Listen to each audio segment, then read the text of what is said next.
Sa isang tahimik na baryo sa Bulacan, maraming mga kwento ng kababalagan ang ibinubulong ng mga matatanda. Isa sa mga pinakakilalang alamat ay tungkol sa bungis-ngis. Isang higanting halimaw na may isang mata at tanging nag-iisang nakakakita ng mga lihim ng kagubatan. Ang bungis-ngis ay hindi basta-bastang nilalang.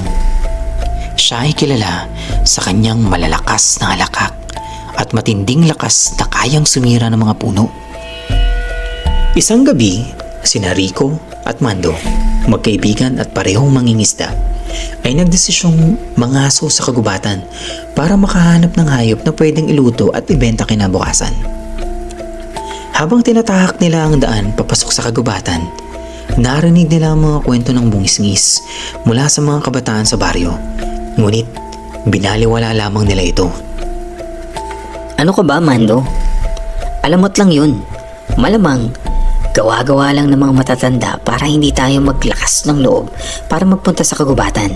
Sabi ni Rico, na halatang hindi naman naniniwala sa mga kwento. Ngunit sa kalagitnaan ng kanilang lakad, narinig nila ang isang kakaibang tunog.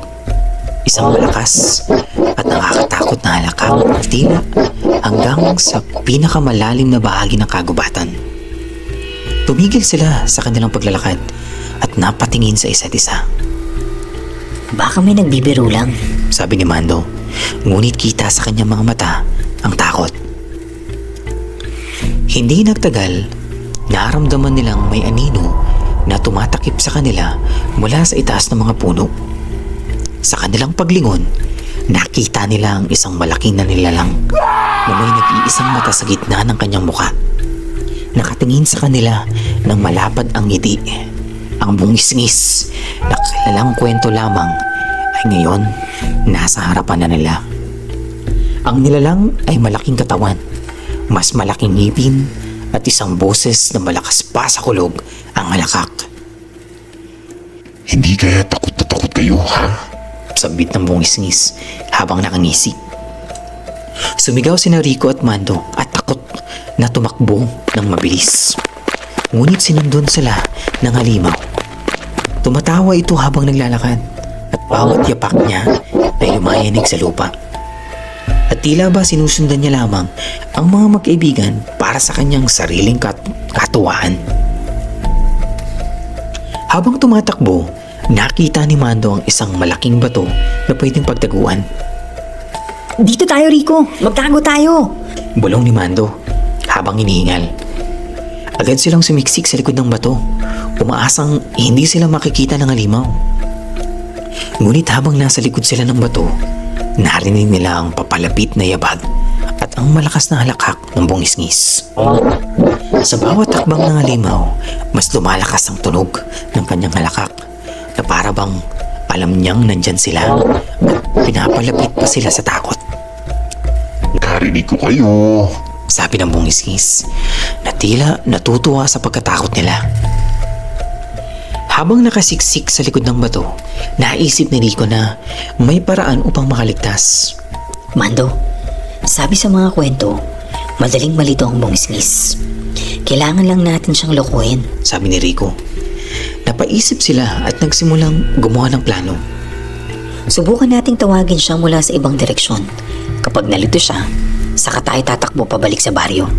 Mungkahin ni Mando. Isa-isang sumigaw sina Rico at Mando mula sa likod ng iba't ibang puno.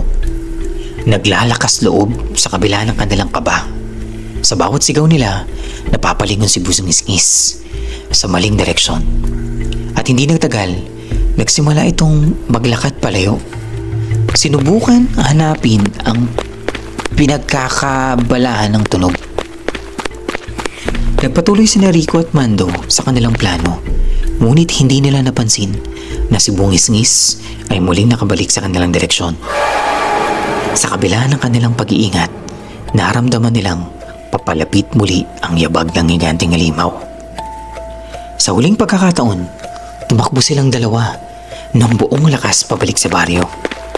Ngunit habang papalapit sila, biglang umalingaw-ngaw muli ang nakakatakot na halakak ng bungis-ngis. Tila mas malapit at mas malakas pa siya kaysa kanina. Sinundan sila nito hanggang sa dulo ng kagubatan. Ang bawat hagikik nito ay tila nagpapakita ng kasiyahan sa kanilang pagkakatakot. Sa wakas, narating nila ang baryo, hingal na hingal at basang-basa sa pawis. Agad na lang kinuwento ang pangyayari sa mga taga-baryo. Bagaman karamihan ay hindi agad naniwala, ang mga matatandang nakakakilala sa alamat ay naniniwalang ang bungis-ngis ay totoo at nananatili sa kagubatan. Mula noon, hindi na muling nagtangkang maglakad ang sino man sa kagubatan tuwing gabi. Nananatiling palaisipan ang alakak ng bungis-ngis sa bawat gabi sa baryo. At lagi na lamang nilang naririnig ang kanyang nakakatakot na tawanan sa dilim